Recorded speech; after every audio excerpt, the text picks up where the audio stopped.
For the second time, the Gregory party leaves Los Angeles Harbor on a cruise to the Magic Island. Only a few short months ago, Mrs. Gregory, Captain Tex Bradford, and Jerry Hall sailed from this harbor in search of a mysterious island in the South Pacific.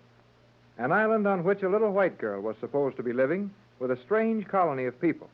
We know this was true, for Mrs. Gregory found her daughter Joan, now 15 years old, on the weird island where she had spent 14 of her 15 years. 2 boats were lost in attempts to escape from the island. And finally, a stolen submarine made it possible for our friends to reach Los Angeles. As they leave the harbor behind in the inky blackness of the early morning, Joan and her mother are talking in their cabin on the boat. I did not see much of your beautiful country, Mother. I know, Joan, dear, and I'm sorry. But Captain Bradford and I agreed that you and Jerry would be much safer with us than if you had remained in Los Angeles. That is possibly true, and of course I am happy to be with you, Mother. But it all seems so foolish. Foolish? Yes. In what way, Joan? Anything useless is foolish, is it not? Well, yes, but... And this voyage is quite useless. How can you say that, Joan? Don't you realize that we're performing a real service to the world by returning to that island and putting those scientists under control? I realize that such might be the case if you could do it. We're going to do it. I am not so sure. Now, Joan, you've spent nearly all your life on that island, and you're far more impressed with the power of those Euclidean scientists than I am. Yet you admit that they have advanced to a degree that your world cannot hope to contend with. Of course, I admit that. But Captain Bradford knows what he's doing every time he starts out to do anything. And while taking over that island may be the biggest job he's ever attempted, we'll come out all right. I hope so, for your sake. Joan, dear, you're very depressed. And that's unusual for you. I am sorry that you should see me so, Mother. On Euclidia, we are taught to display no emotion. That did not seem difficult while I was there. But after a glimpse of your world, I realize that emotions are very necessary things. It is better to feel sorrow than to feel nothing at all. I think I understand, dear. And one of these days, we'll come back home again and stay there all the rest of our lives. I hope so. Oh, boy. I'm sorry. I thought this was my cabin. That's all right, Jerry. Come on in and talk to us for a while. I didn't mean to come busting in like that, but Captain Bradford said this was the cabin that he and I were going to use. Well, that's my fault, Jerry. I thought this one would be more convenient for Joan and me, and I had our things brought in here. Oh, hello, Joan. How do you do? Oh, what's the matter with you? Not a thing. Well, you look to me like everything was wrong. Joan's feeling badly about leaving home so suddenly, Jerry, and I can't say that I blame her. We promised to show her a great many things in our world, and in less than 48 hours after landing in Los Angeles, we're leaving it again. Yeah, I know how you feel, Joan. I felt sort of funny, too, when I had to run away without saying goodbye to Dad. You did not see your father? No. Jerry, do you mean that you left on this trip without getting your father's permission? Well, he knew I wanted to come with you, and he didn't say I couldn't. But when I went home the last time to get my clothes, well, I couldn't find him. I'm very sorry about that, Jerry. You should send him a radio message at least. And if he doesn't want you to go, well, we'll put about and take you back to the harbor at once. Oh, now, you won't have to do that. Dad knows I'm just as safe here with you as I would be in Hollywood with Euclideans all over the place. How far have we come from Los Angeles? Well, the captain said we were just 25 miles out when I left him in the radio room. We're making good time then. We sure are. But it's a long way to the Magic Island. Yes, and many things may happen before we arrive there. Gee whiz, Joan, you give me the willies. Jerry? Yes, Mrs. Gregory? Why don't you take Joan out on deck? She's doing too much thinking about this cruise. I do not care to go out on deck. Boy, you're sure good company. Now, Joan, dear, I want you to go with Jerry. Now, I have a number of things to do here, putting the cabin in order, and a turn around the deck will do you both a lot of good. Then we must get some rest. 4 bells. 2 o'clock in the morning. Does that remind you of anything, Mrs. Gregory? Well, it reminds me that it's long after bedtime. No, I didn't mean that. Don't you remember the last time we sailed out of the harbor to look for Joan and that island? The ship's clock struck 4 bells as we left the harbor. Why, that's right, Jerry. And a lot has happened since then. And much more will happen before we return here. Oh, stop that crying around, will you? Come on out on deck and we'll look at the dark. You cannot see the dark. Oh, maybe not. But you sure can't see anything else when it is dark. You could see light very easily in the dark. Now, you two stop arguing and go out. We'll go out, Mrs. Gregory. But don't make Joan stop arguing. When she argues, I know she's all right. Come on, Joan. We'll look the boat over. I will not be long, Mother. Stay as long as you wish. It'll do you good. Boy, isn't this a swell night, Joan? It is a very dark night. Oh, sure. But it makes me feel good to get out in the water and smell the salt air. I am glad you like it. Joan Gregory, you listen to me. If you don't snap out of it and hold your chin up, I'm going to quit trying to talk to you at all. It might be as well, since you say nothing when you speak. Oh, is that so? All right. Come on, then. We'll walk around the deck like your mother wants us to. But I won't say a word to you. Not a word.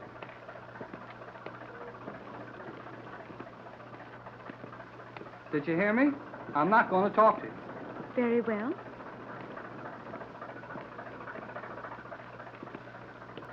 Why don't you say something? I prefer the silence. All right, all right. You'll get it.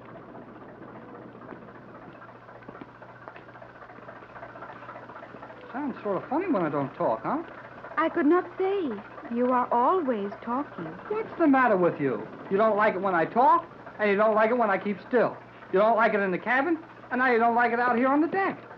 That you, Jerry? Just started out to find you. Yeah, it's me and Joan. You two can hear something mighty interesting. Come on the radio cabin. What is it, Captain Bradford? We know that girl submarine commander is following us in an Euclidean submarine. I think we're now hearing one of the scientists on the island talking to her by radio. Gee, let's hurry up and see about it. Come on, Joan. I think it is very doubtful, Captain. We ought to pick up the island easy enough if their signal is strong enough to be heard in the submarine. Oh, sure we could. Is it set on now, Captain? Right where I heard the signals before. Well, then let's listen in. Maybe we'll hear them again. Was it the voice of G47 you heard, Captain? No, it didn't sound like him, but the signal was so faint I couldn't be sure. If it was not G47, you were not listening to the island. Hey, he isn't the only scientist who knows how to run that transmission set. No, but he is the only one who would be issuing instructions under these conditions. Well, how can you be sure of that, Joe? The Euclidean submarine, which is following us, is under orders now. Those orders will not be changed except in an emergency, at which time G47 would give the orders. Well, maybe there's an emergency we don't know anything about. Maybe that girl commander's having trouble with the boat. Might be that. I think not. Euclidean submarines do not have trouble. Now, wait a minute, Joan. Before you figure the captain's all wrong, why don't you find out what it is he thought he heard? Very well. Well, I know what I heard. That girl submarine commander was talking to one of the Euclideans, and she was being ordered to change her course. S1 to control. S1 to control. There she is now. Quiet, Jerry. Well, Joan? It did sound like the commander, and she was calling the radio control. That could mean but one thing, the main transmission S1 chamber on to Euclidia. control. Commander S1 requesting control beams. Commander S1 to base control. Well, she's not getting any action very fast. Doesn't that sound as if she's calling the island, Joan? It does indeed. Her request for a control beam from base control can mean but one thing. She is in difficulty or has unusual news to report. Why doesn't someone on Euclidia answer? There may be some reason for the signals going unanswered. Can you think of any of the reasons? A sudden change in plans, which will be given to her as soon as they are formulated. But couldn't they call her and tell her that? Certainly not. Funny way these Euclideans have of playing this game. One of their best submarine commanders asking for a radio beam. And they won't even bother to answer a signal. They make up their minds what to tell Commander her. S1 to Gregory Boat. S1 to Gregory Boat. Hey, Tex, she's calling us. Let's find out what she wants. Commander S1 calling Gregory Boat. You will answer at once. Yeah, she's calling us all right. Steady, Jerry. This may be a trick of some kind. What do you think, Joan? This is most unusual, Captain. We know that she is following us in a Euclidean submarine, but we also know that she has orders to follow us to Euclidia and do nothing to hinder our progress toward the island. Then you don't know any more about what she might have in mind than we do. I have no way of determining that. Well, then let's take a chance and answer her. She might have. S1 calling the Gregory Boat. You will answer immediately. Your safety depends on answer. S1 to Gregory Boat. Waiting. Waiting. Our safety depends on it, she said. Well, maybe we're in some danger that she knows It about. might be advisable to answer. Well, I'll take your advice, Joan, but it sounds like a trick to me. Captain Bradford on Gregory Boat. Calling Commander S1. Bradford to S1. Go ahead, S1. Go ahead. You are very slow in your response, Captain Bradford. I have information for you. Listen carefully. Do you hear me clearly? Answer. Go ahead, S1. We are getting you perfectly. Go ahead. You are well aware of my mission. My submarine is following you at a distance of 100 yards, and at a Boy, she's close to us. My orders are to see that you reach the island in safety. That safety is threatened. Thales on board. Personal revenge. Thales on board. Revenge. Search. Gee, she faded out. She started to tell us something about Thales being on board a boat, and that was the end of it. Wait for a minute. Commander S1, Bradford to S1. You faded out. Repeat your message. Bradford calling S1. Can you hear me, S1? Well, whatever happened, it sure silenced her radio set. Not a sound from her now. Apparently, Thales is planning to take matters into his own hands. He is seeking revenge. Revenge for what? Did the captain not outwit him in Los Angeles? Well, I guess I did at that. And I managed to record his voice, but how could he know that? Well, how could a lot of things happen? This is getting more mixed up all the time. Now Thales is on board that submarine with a girl planning to do something to our boat, and she tried to warn us. Looks that way, Jerry, and from the way her message was faded out, I'd say Thales had taken command of the sub away from her. Yeah, she said Thales on board, and she didn't sound like she wanted him there either. Captain Jerry! Yes, what is it? Her warning meant more than that. How stupid of me not to realize instantly just how great our danger was. When she said Thales on board, she meant on board this boat. On Thales board is on this our boat? Precisely. Thales is on this boat.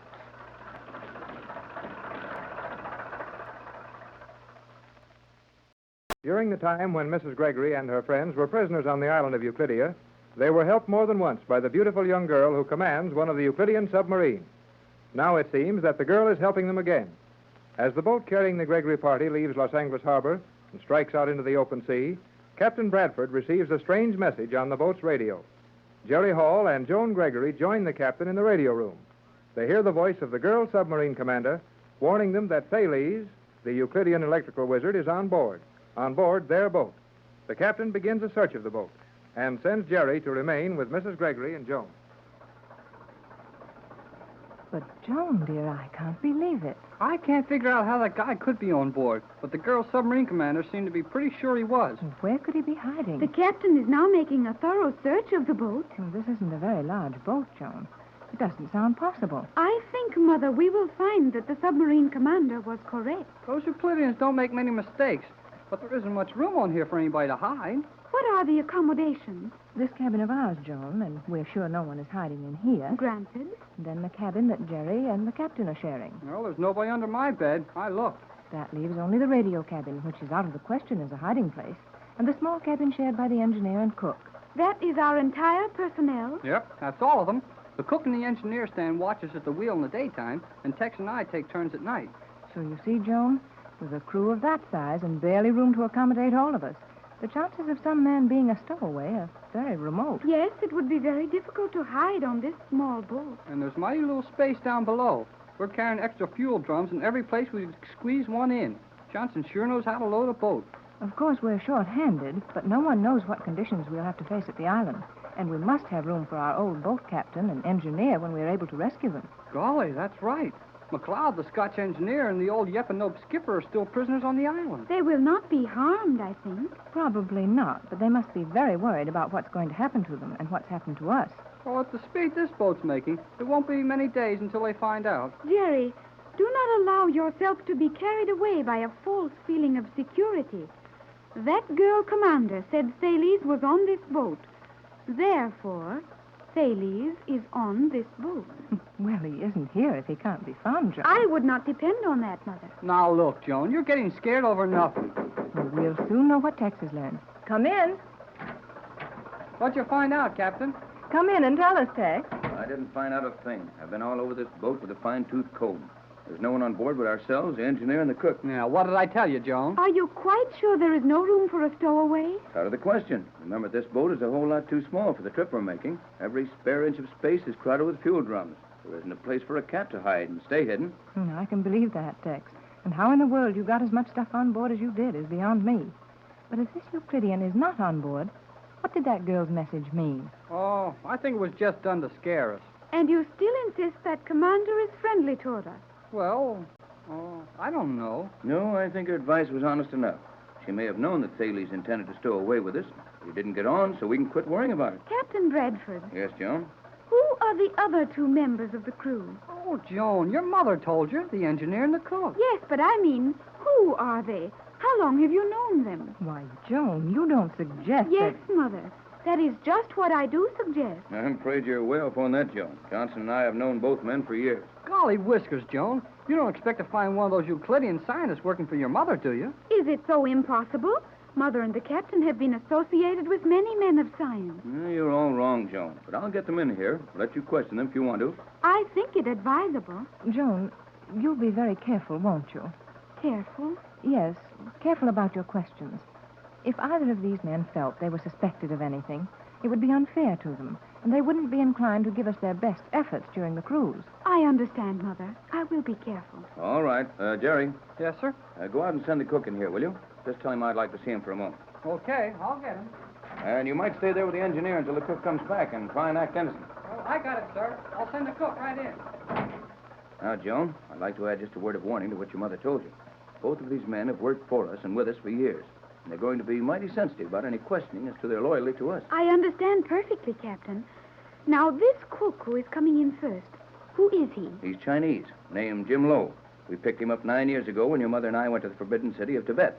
He's high caste, fine family, well educated, but enjoys speaking pidgin English just to make it hard to understand him. But you have known him for 9 years. Yes, Joan. He's been with us all of that time.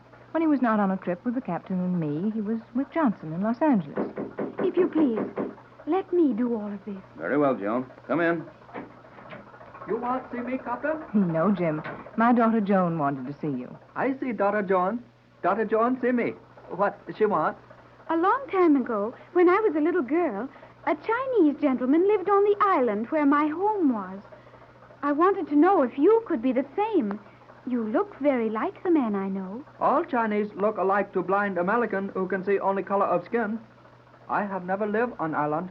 And you have been with my mother and the captain a long time? Long time. Maybe 5 years, maybe 10 years. But never see you. Never live on island. You got Chinese gentleman friend. He is very lucky have friend such pretty little girl. I do not have such luck. Thank you for coming. You're very kind. That's all, Jim. Here we go now. And will you please ask the engineer to come in? Is engineer also long time no see gentleman friend who live on island? Oh, no, Jim. The engineer is unmistakably a Swedish gentleman. Maybe Swedish. Very funny talk. Sometime I teach him speak English like Jim Law. I got him. Send him in. Well, Joan? No, he was not Thales. Did you really think he might be?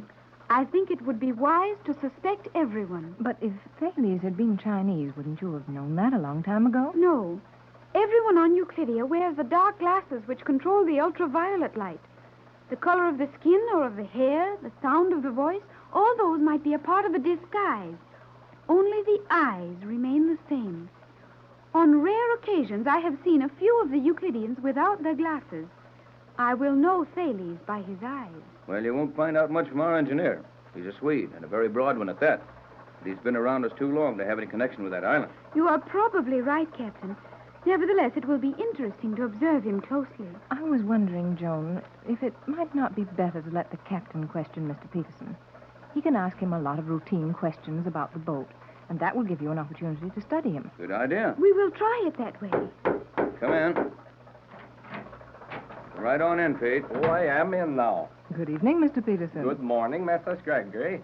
Isn't anybody ever going to go to sleep on this trip? We've had a lot to talk about, Pete, after rushing out of the harbor the way we did. That's the reason I wanted to see you. You've checked everything on board? Oh, yeah, sure. And I don't find this hiding parlor you was looking for. Well, I'm afraid we'll have to give that up as a bad job. We had a notion that someone we didn't want was riding with us. But we'll take it for granted he didn't get aboard. Now, what I want to know is, how did your stores check? Oh, we got stores enough to go to Australia. Well, we've only got to go about half that far. Are you sure all the fuel drums have fuel in them? Oh, yeah, sure, I'm sure. What else you put in oil drums except oil? Well, we did get pretty badly fooled by one once, Pete, when we wanted oil and got turpentine. But if you say this is oil, it's oil. Everything is just what it's supposed to be. And there isn't any room anywhere on the boat for a man to be hiding? There isn't room enough on this boat for the ones that's supposed to be going along. A stowaway would have to be hanging on the anchor. Well, that seems to be that.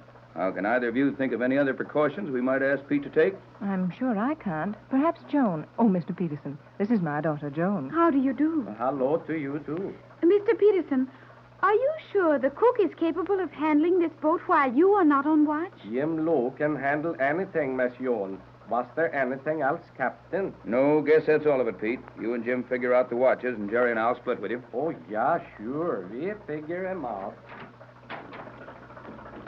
Well, Joan, you got fooled, didn't you? I am not sure. Huh? Why not? Joan, dear, surely you don't believe that... I do not know what I believe at this moment. Now, look here, Joan. I've known that Swede a long time. While he's a swell marine engineer on small boats, that's all he is. Well, you're all excited over nothing, Joan. Possibly. Couldn't you see that Peterson is exactly what he claims to be? I was interested in his eyes, and he wears such heavy glasses that it is impossible to tell what his eyes look like. My opinion is that he knew what I would be looking for.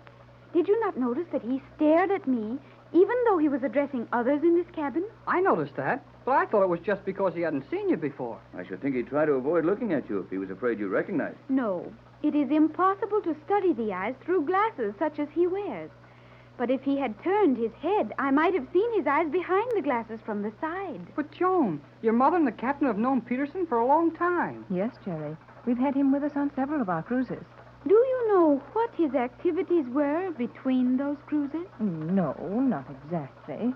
But he's one of the most popular marine engineers out of San Pedro. I suppose he's busy when he isn't working for us. Joan, would it be possible for one of the Euclidean scientists, Thales, for instance, to maintain a regular existence here and visit the island only on occasion? Oh, to be sure it would. One of the fast Euclidean planes could easily take him to the island during the darkness of one night. From here to the Magic Island in one night? Naturally. The rocket-propelled planes will attain a speed of 1,000 miles per hour. Only a little over 4 hours from here. Think of that. Yes, I'm beginning to think Joan may be right. You think Peterson may be Thales? Well, he did a pretty good job of being a blind man on Hollywood Boulevard. Why, that's terrible thought, Tex. Well, it's not very pleasant to think we've got one of the Euclideans as a member of the crew. Well, I'm not so sure about that, Captain. That girl submarine commander said Thales was after revenge. And maybe we're better off if we can keep him right here where we can watch him all the time. That is logical, except for the fact that one of us would have to remain awake to watch him all the time. Well, there are 4 of us. We should be able to do that. Well, you're not going to. You and Joan are to keep yourselves locked up in this cabin for the rest of the trip. Jerry and I will bring your food to you. And Jerry and I will take turns staying awake to watch Peterson. What do you think he'll try to do? If revenge is his object, he will try to prevent our reaching Euclidia. That's a pleasant prospect. The engineer on your boat trying to keep you from getting to the point you hired him to take you to. If Thales has his way, we will never reach Euclidia.